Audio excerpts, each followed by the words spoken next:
Yellow mga katigeng. Magpe-first 10 minutes break na tayo.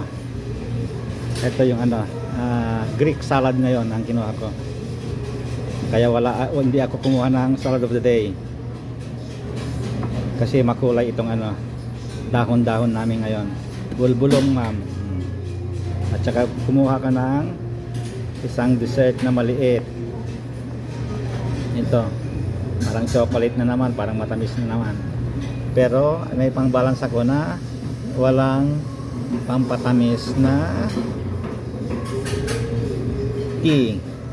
Tiba-tiba na.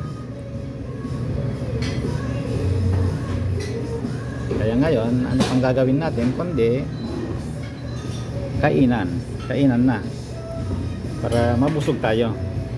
Kasi yung sinasabi ko lagi hindi tayo mabubusog sa daldal. Okay, mga katigeng. Bye bye.